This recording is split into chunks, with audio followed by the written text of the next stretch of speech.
I'm Yogi Roth. And I'm Yogi Roth. It's Yogi Roth, the man who made Larry Fitzgerald the receiver he is today. Tonight, I'm going to be watching Matt Barkley's demeanor, and not just necessarily after he throws a touchdown pass or throws a 30-yard pass on a seam route, but in the huddle, on the sideline, in between drives, and most importantly, when adversity strikes. It will not be perfect. They will go 3 and out. There may be a few penalties. He might even throw an interception or two. But when that happens, look at his body language. How does he react? Is he positive? Is he upbeat? Because with all the negativity that surrounded this program this past offseason, they need as much positivity and good body language and positive demeanor they can get from him, because they're going to follow the leadership of their quarterback.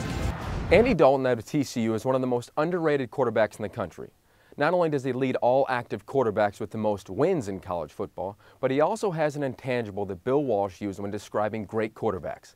He used to say his quarterbacks in San Francisco threw a catchable ball, and that's exactly what Andy Dalton does. He never makes it difficult for his receivers. You never see them having to make acrobatic catches or balls bouncing off their hands because they were thrown too hard.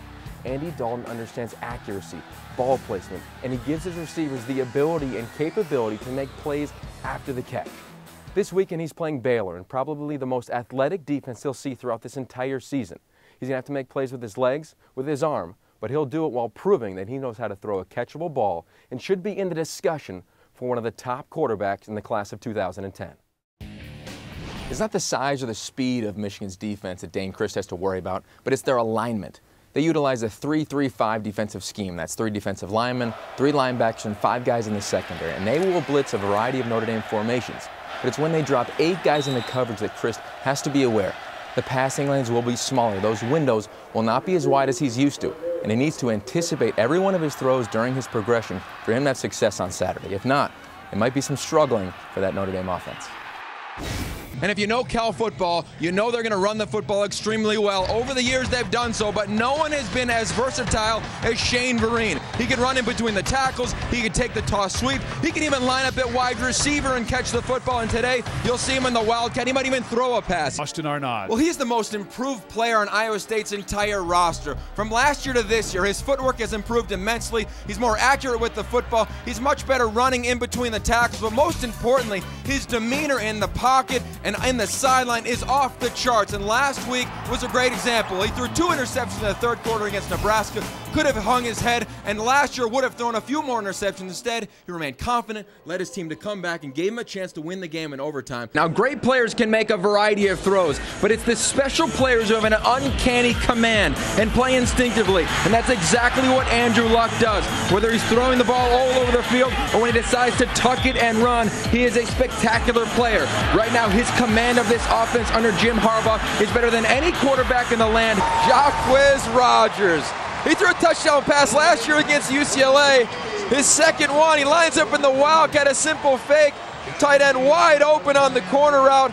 He does everything. He's making a case. If you don't know about this young man, turn it on, because he is spectacular. Kent Riddle's their special teams coordinator, and every week they say they have something like this dialed up. They called it right there, an 89-yard return. You see him fake the reverse, and away he goes. The hole's wide open in Iowa State. They've had difficulty on kickoff coverage all season long. In fact, they're ranked 111th in the nation, and they just got exposed right there. They wanted to play with great emotion. You heard it from Samantha when she talked to Coach Harbaugh. Play extremely disciplined. You look at their most disciplined player in Marisik, their middle linebacker, 2-way player. He steps right in front of the pass, returns it inside the 10-yard line to really kickstart this Stanford offense. This is why we love college football so much. You see Cody Hawkins, they call this a simple sprint out pass, the play action pass. He would look to go for the simple dump off for the first down. He takes one look, sees Clemens deep behind the secondary, lays it up for a touchdown. One of the more dynamic players, obviously on the field, but also off the field. Incredible in the classroom. GPA over 3.5. He does everything right. Jim Harbaugh said it earlier this week. He said he's perfect. He's like my wife. You know, both of them are just perfect. And Cody Hawkins, you couldn't ask for a better day for him and his family and everybody that's been a supporter of number 7 and the quarterback here at Colorado. An exciting time for him, and you know, in sports, Steve, we've been around it for a while. No one really deserves anything. You got to earn it. And today, Cody Hawkins, not only did he earn this great performance, but he also kind of deserved to have this type of day here at home in front of this crowd. That's a good point. Jordan Wynn took off. And he proved that he is a big-time, bona fide quarterback, not just in his conference, but around the country. Finishes 23 of 31 and started right here early with the post route to Devontae Christopher and absolutely got this offense rolling.